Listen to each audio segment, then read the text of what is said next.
오늘 설교 제목을 은혜의 길을 가라 이렇게 정해봤습니다. 따라합시다. 은혜의 길을 갑시다.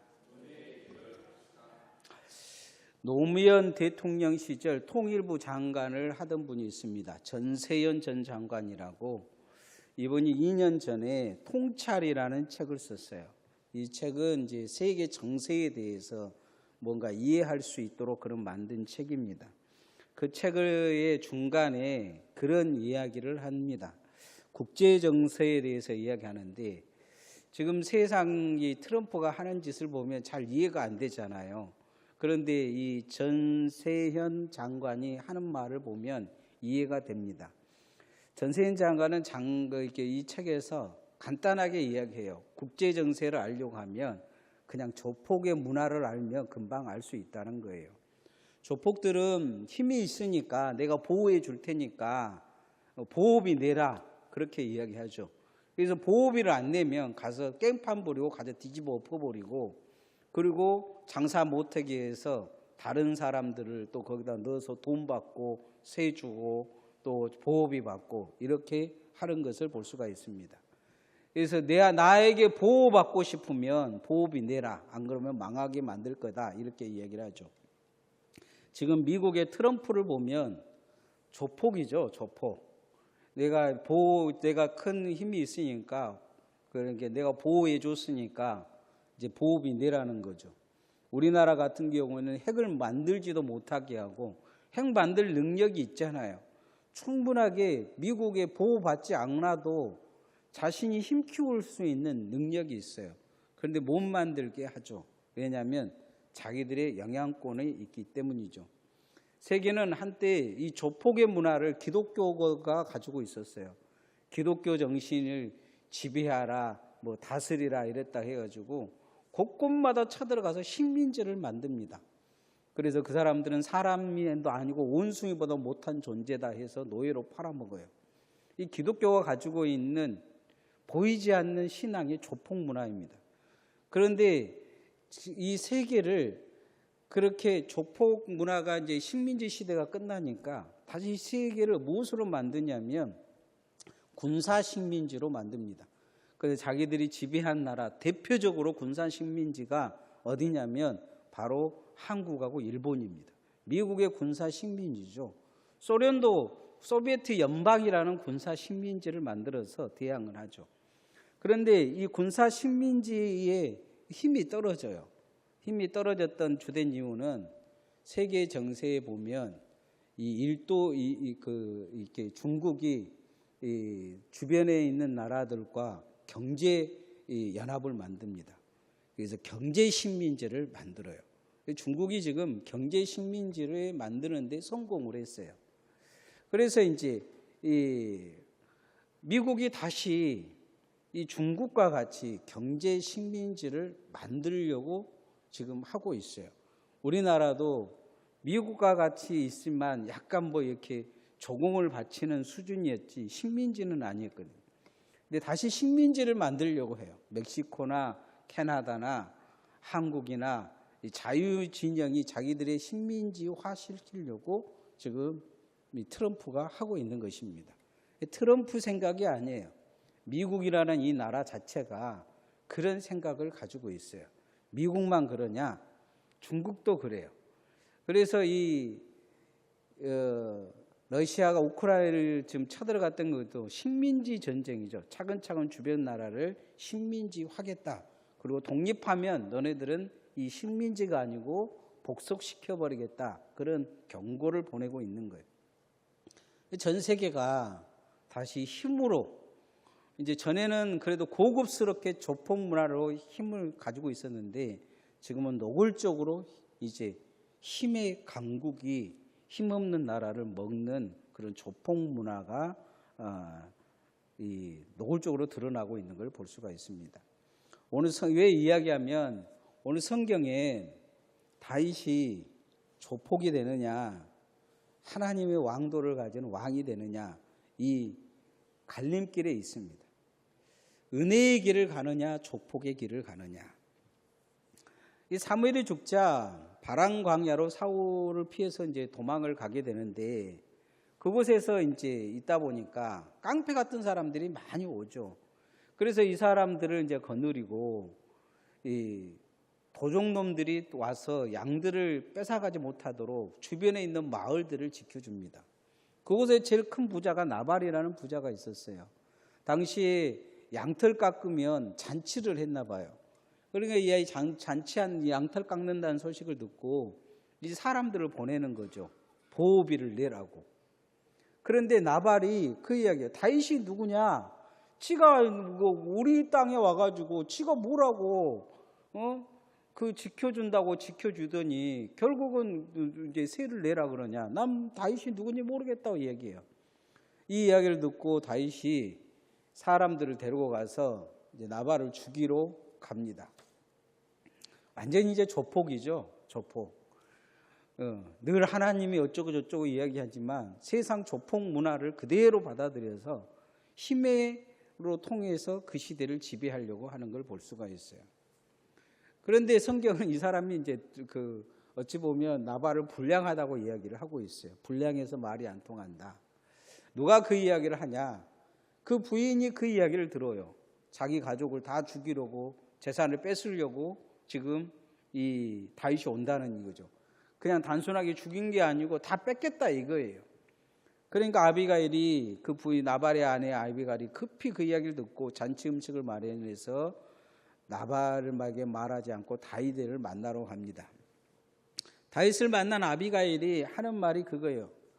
은혜의 길을 가고 있느냐? 정말 하나님이 당신에게 은혜 주셔가지고 왕도의 길을 걸으면서 하나님의 넓은 꿈을 가지고 살아라고 이야기를 하신 거 아니냐?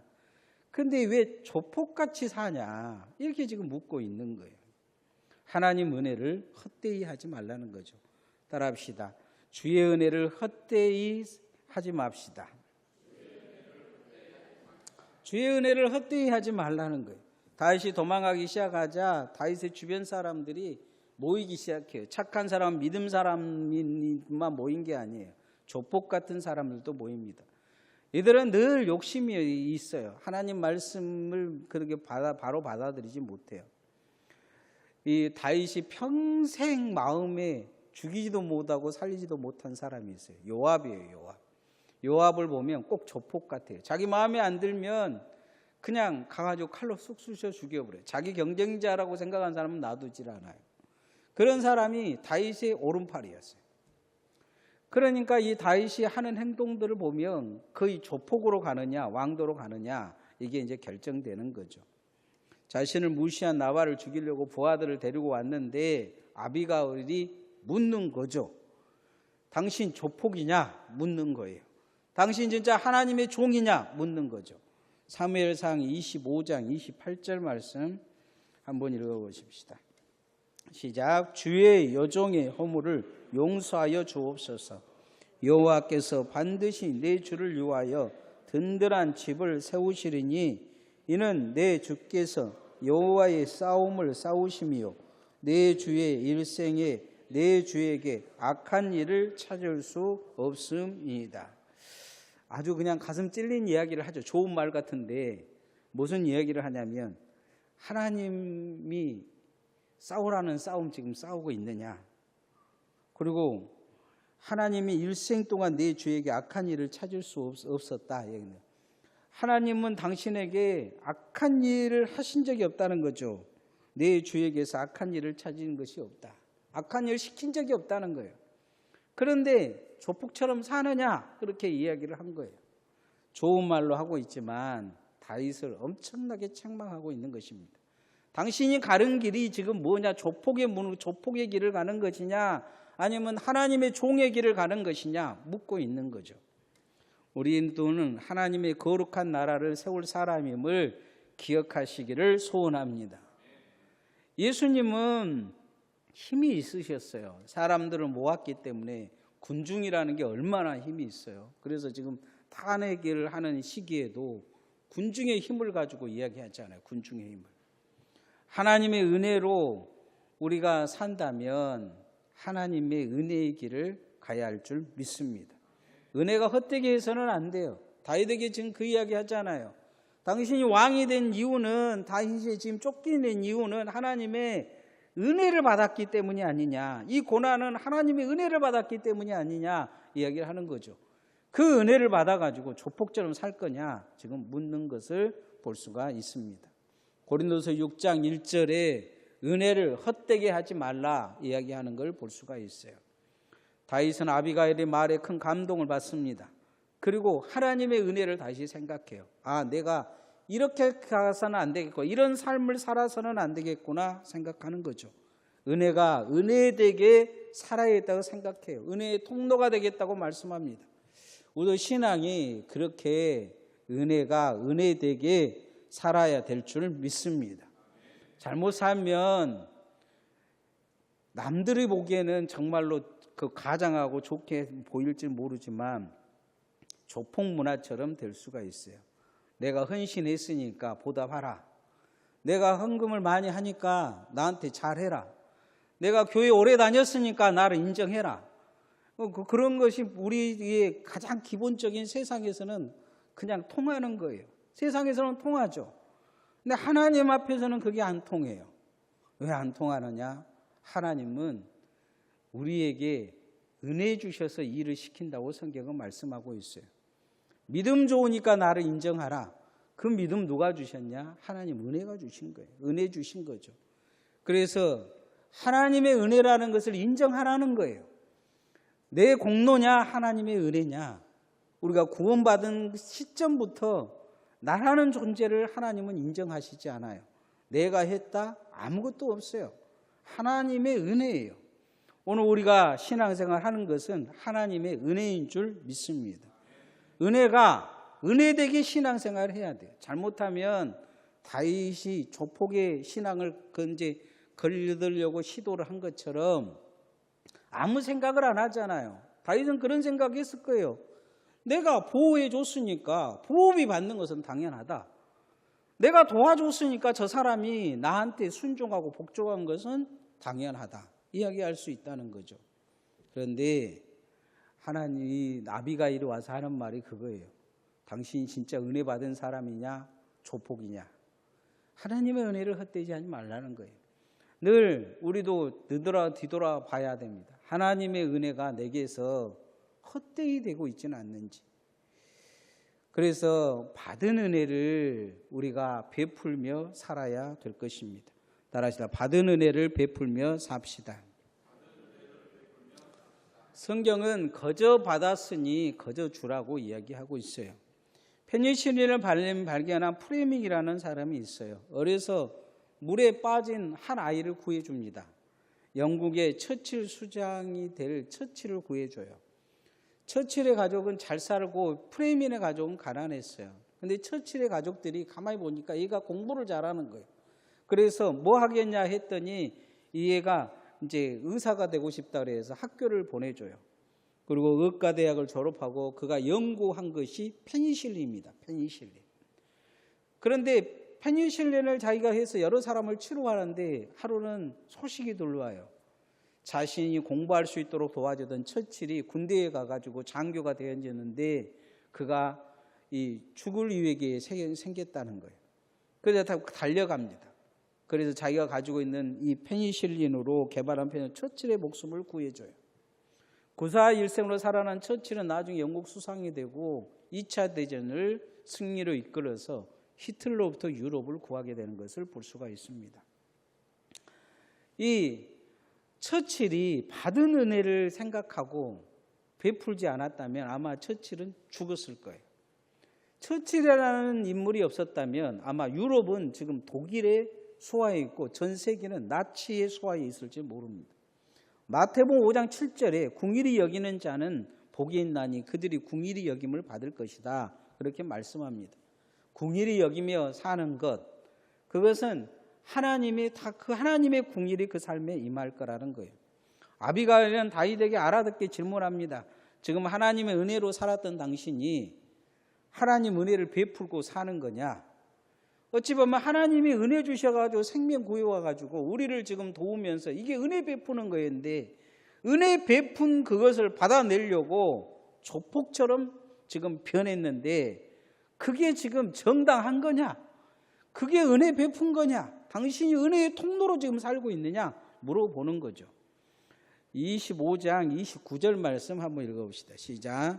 사람이 일어나서 내 주를 쫓아 내 주의 생명을 찾을지라도 내 주의 생명은 내 주의 하나님 여호와와 함께 생명사계 속에 쌓였을 것이요 내 주의 원수들의 생명은 물매로 던지듯 여호와께서 그것을 던지시리이다. 오늘서 25장 29절에 보면 사람들이 당신을 특히 사울이 당신을 죽일지 하라도 하나님은 생명사계처럼 당신을 보호해 주셨고 보호해 줄 거라는 거예요. 그렇게 은혜를 당신이 받아서 하나님의 궁일하심을 입고 사는데 아비가일은 다윗에게 경고합니다.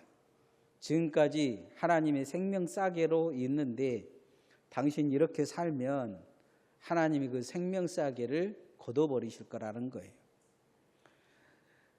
조폭처럼 당신이 살면 당신이 물매를 던져서 골리앗을 쓰러뜨렸듯이 언젠가 당신도 그 누군가의 물매에 하나님의 물매에 쓰러질 것이라고 경고하고 있는 거예요. 자기 힘만 믿고 객기 부리는 조폭들은 언젠가는 감옥에 갑니다. 큰 사고를 치죠.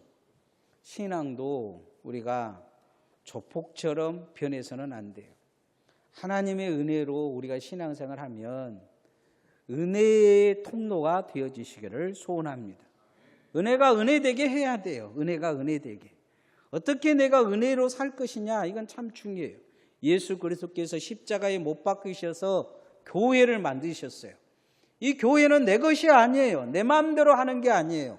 내가 원하는 대로 되는 것도 아니에요. 주님의 피값으로 사셨어요. 목사 마음대로 할 수 있는 것도 아니에요. 목사가 주인도 아니에요. 뭐 그렇다고 한다면 하나님에게 징계받겠죠. 오늘 우리는 예수 그리스도의 십자가의 은혜로 사는 사람들입니다. 은혜가 은혜되게 살아야 될 숙제를 가지고 있어요. 다윗에게 지금 아비가일이 하는 말이 그거예요. 은혜의 통로가 되라고, 왕이 되라고, 사울처럼 되지 말라고 그렇게 왕으로 세웠는데 사울보다 더 악하다는 거예요. 당신이 맨날 사울 뒤에서 욕하는데 지금 이 시점을 봐라.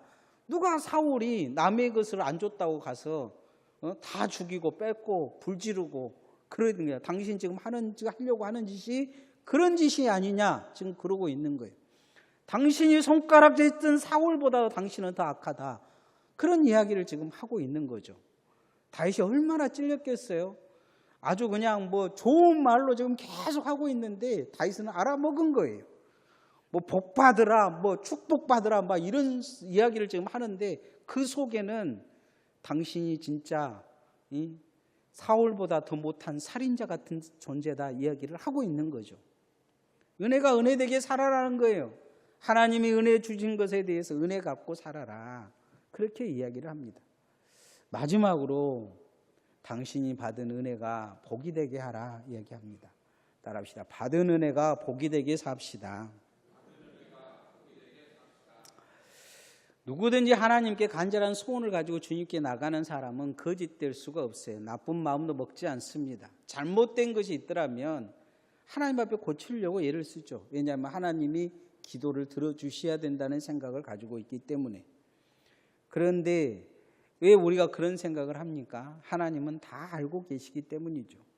그래서 히브리서 4장 16절은 그러므로 우리는 긍휼을 받고 때를 따라 돕는 은혜를 얻기 위하여 은혜의 보좌 앞에 담대히 나아갈 것이니라 말씀합니다.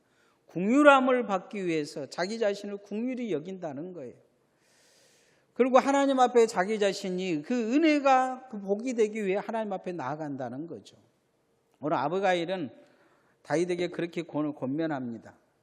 당신 지금 받은 은혜가 복이 될 것 같습니까? 저주가 될 것 같습니까? 물어봐요. 은혜가 복이 되게 사십시오. 이야기합니다. 그리고 나중에 진짜 지금 오늘 이 시점에 깨달아서 그 은혜가 복이 됐다면 나중에 나 기억해 주십시오. 이렇게 이야기해요. 사무엘상 25장 30절 말씀 한번 읽어봅시다. 시작. 여호와께서 내 주에 대하여 하신 말씀대로 모든 선을 내 주에게 행하사 내 주를 이스라엘의 지도자로 세우실 때 당신이 이 조폭의 길을 포기하고 은혜 베풀고 은혜가 은혜되게 하고 살고, 그래서 하나님이 당신에게 진짜 은혜가 복이 되게 하는 그 시점에 지금 그 이야기를 한 거죠. 그럴 때 나를 기억해달라 이야기하죠.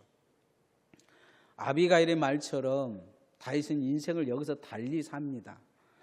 이제 여기서 칼을 들어서 나발의 집을 사람들 다 죽이고, 나발도 죽이고, 그 집에 있는 재산들을, 큰 재산을 가지고 있기 때문에 그걸 자기 힘으로 다 뺏어왔다면, 그는 이제 조폭이 돼서 나중에 왕이 되면 누구도 인정해 주지 않을 것입니다.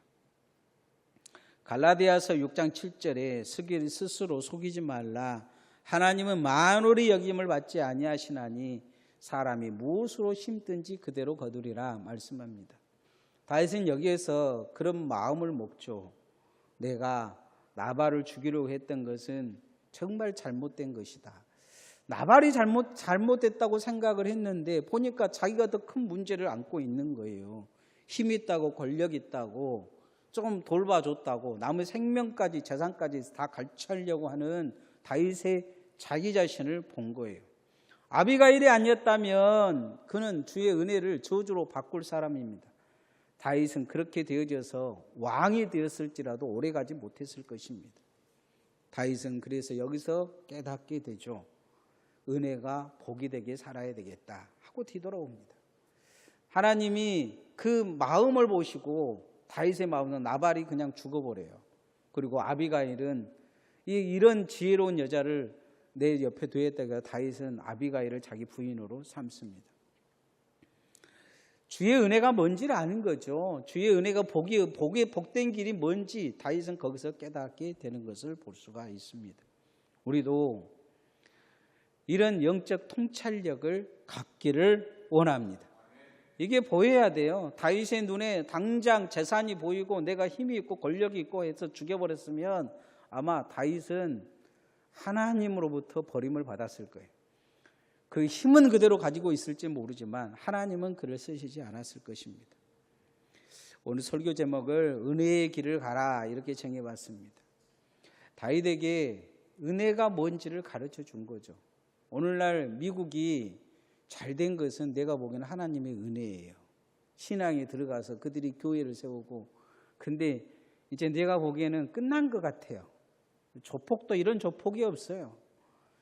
그동안 어렵고 힘든 나라들 정말로 잘 도와주고 그렇게 살았잖아요. 이제 내가 그렇게 너네들 한 50년, 60년 돌봐줬으니까 전부 다 내 밑에 들어오고 보호비 내라고 지금 그러고 있죠. 망해 가는 것입니다. 최강국이 될 것 같은데 오래 가지 못할 것 같아요. 하나님의 은혜를 헛되이 사용하고 있는 거죠. 헛되이 받은 거예요. 우리의 신앙도 주님이 내게 은혜 주셔서 오늘 있다는 걸 잊어버리면 안 됩니다. 이 은혜가 헛되게 하지만 헛되게 살아서는 안 됩니다. 헛되이 살지 않기에 받은 은혜를 가지고 더 귀하게 섬기고 충성하시기를 소원합니다. 은혜를 베풀며 살아야 돼요. 하나님 앞에 그런 은혜가 있어야 돼요. 한국 교회도 보면 되게 문제가 있어요. 큰 교회라고 주변에 있는 교회들 도와준다 그래서 그냥 큰 교회가 작은 교회들 지배하려고 해요. 우리 말 들으라는 거죠. 대표적으로 우리 교단에 어떤 그런 교회가 있어요. 되게 힘들어해요. 그 사람들은 즐거워해. 자기들 밑에서 막 말하면 그냥 와서 굽신굽신 하니까. 안 그러면 먹고 살기 힘들게 만들어버리니까 가서 다 굽신거리죠. 뒤에서 다 욕해요. 하나님의 은혜로 교회가 큰 거잖아요. 하나님의 은혜로 성장한 거잖아요. 우리도 그럴 수 있어요. 하나님의 은혜로 내가 하나님의 은혜로 그렇게 서서 성장했는데 언젠가 은혜보다는 힘이 지배하는 세상을 만들 수 있단 말이죠. 우리가 늘 받은 은혜가 하나님 앞에 충성하고 헌신하고 주변 사람들에게 행복을 가져다 주도록 우리가 잘 뒤돌아봐야 될 것입니다. 그러면 주의 받은 은혜가 복이 될 것입니다. 화가 되기보다 복이 될 거예요. 우리가 주의 받은 은혜가 복이 되도록 깨어 있기를 소원합니다. 이 시간 같이 기도하십시다.